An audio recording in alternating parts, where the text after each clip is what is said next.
ابراہیم کو خواب کے اندر پھر آواز دی جاتی ہے، اے ابراہیم میرے رستے میں قربانی کیجئے۔ اب جناب ابراہیم، اب جب قربانی کو حکم ہوتا ہے، ابراہیم علیہ السلام پھر آگے سے عرض کرتے ہیں، رب العالمین 2 دن سے قربانی ہی تو کر رہا ہونا، تو کس چیز کی قربانی مجھ سے مانگ رہا ہے؟ آگے سے جواب ملتا ہے، اے میرے ابراہیم میرے رستے میں اس چیز کی قربانی کرو جو تمہیں دنیا میں سب سے زیادہ پیاری ہو۔ سبحان اللہ۔ تو اس سے ایک بات یہ بھی سمجھ آئی کہ قربانی ہمیشہ سب سے پیارے جانور کی جانی چاہیے۔ اب ابراہیم علیہ السلام سمجھ گئے مجھے سب سے پیارا تو اس دنیا میں اپنا بیٹا ہی لگتا ہے، اور یہ بات بالکل واضح ہے کہ ہر رشتے سے بالا رشتہ والدین کے لیے اپنی اولاد کا ہوا کرتا ہے۔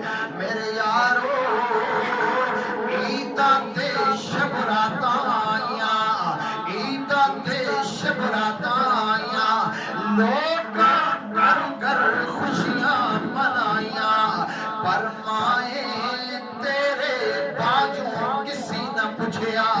میرے یارو جب اولاد کے لیے والدین کسی حد تک بھی چلے جاتے ہیں، اب جب 10ویں کی صبح ہوتی ہے، جناب ابراہیم خلیل اللہ اپنی بیوی ہاجرہ سے کہتے ہیں، او میری بیوی، او میری نیک بیوی، آج اپنے بیٹے کو نہلا دو، نئے کپڑے پہنا دو، کیونکہ آج یہ اتنے بڑے بادشاہ کے دربار میں دعوت کے لیے جا رہا ہے۔ سبحان اللہ۔ طریقہ دیکھیے ذرا حضرت ابراہیم کا اپنے بیٹے کو قربانی کے لیے لے جانے کا، اور اپنی بیوی سے الفاظ کون سے کہ ڈائریکٹ نہیں بولا کہ ماں تھی نا، ماں پھر ظاہر ماں ہوتی ہے۔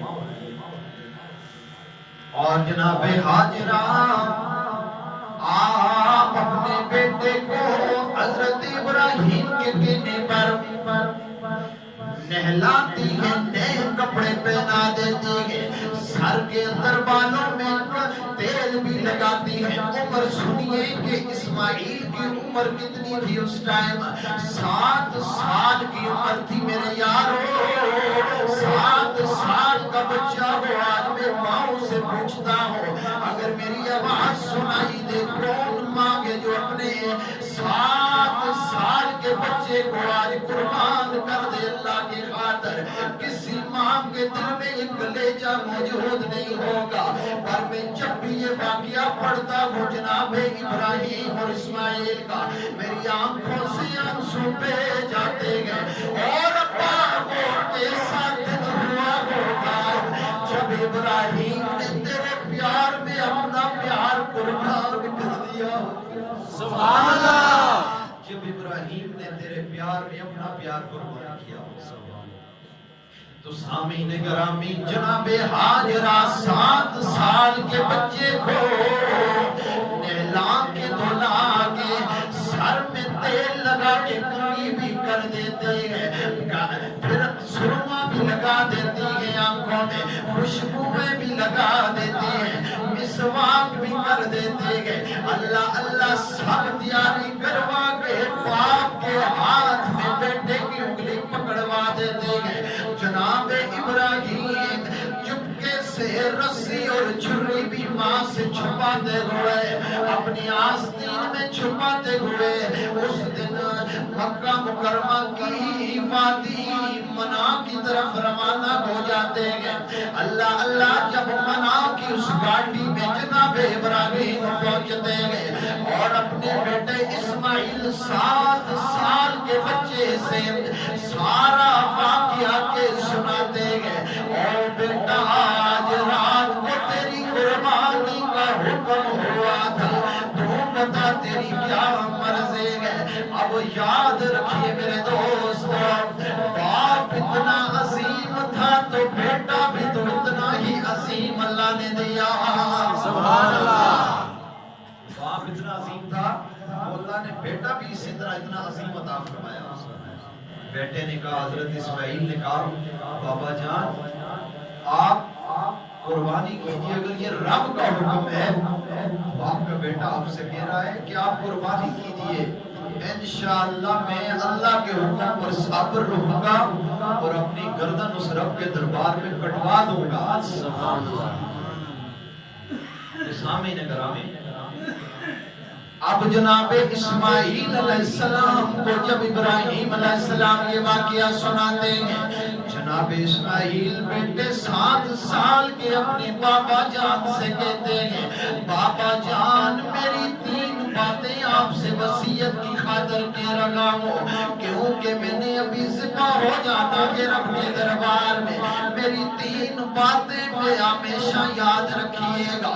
بیٹا بولو سی آخری تیری 3 باتیں ہیں۔ بابا جان میری پہلی بات یہ ہے، جب مجھے ذبح کیجئے گا آپ تو میرے ہاتھ اور پاؤں صحیح طرح رسیوں سے مضبوطی سے باندھ دیجئے گا۔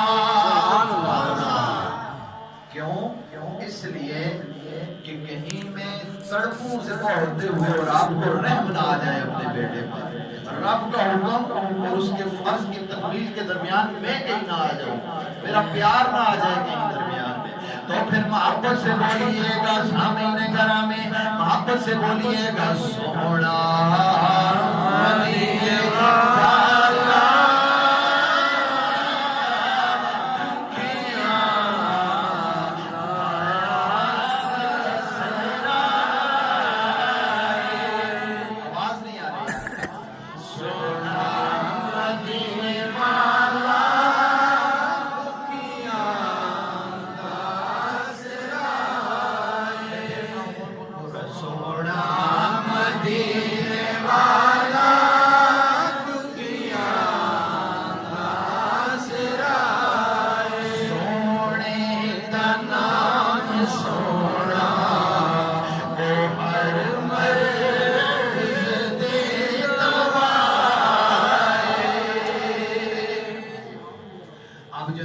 ابراہیم اللہ کے نبی میرے یارو جب اپنے بیٹے اسماعیل کو رسیوں سے باندھ دیتے ہیں میرے یارو، پھر دوسری وصیت اپنا بیٹا کرتا ہے، بابا جان میں اپنی آنکھوں پہ پٹی باندھ کر میرے چہرے کو زمین کے بل کر لینا، میری پیٹھ کو اپنی طرف کر لینا، کہیں ایسا نہ ہو جائے آنکھ سے پٹی کھل جائے، آپ کی نظر بیٹے کے چہرے پہ پڑ کر کہیں بیٹے کی محبت رب کی محبت پہ غالب نہ آ جائے۔ بول دے نہیں یار اتنی مزے دی گا۔ تیسری بات آتی ہے، پھر کہتے ہیں جناب اسماعیل، اے میرے باپ میری تیسری اور آخری وصیت بھی سن لیجئے گا۔ بولو بیٹا کیا وصیت ہے؟ کہنے لگے بابا جان مجھے ذبح کرنے کے بعد میری خبر میری ماں کو نہ دینا، میری خبر میری ماں کو جا کے نہ دینا کہ تیرا بیٹا ذبح ہو گیا ہے، تیرا بیٹا آج ذبح ہو گیا ہے، اس لیے کہ جب میری ماں یہ خبر سنے گی اس کے دل سینے میں پھٹ جائے گا، اس کا کلیجہ پھٹ جائے گا، وہ اپنے بیٹے کی جدائی نہیں برداشت کر پائیں گے۔ میاں محمد بخش بھی پھر ماؤں کی شان بیان کرتے ہوئے اور پھر امید بھی قلم اٹھایا کہنے لگے، ارے باپ مرے سر ننگا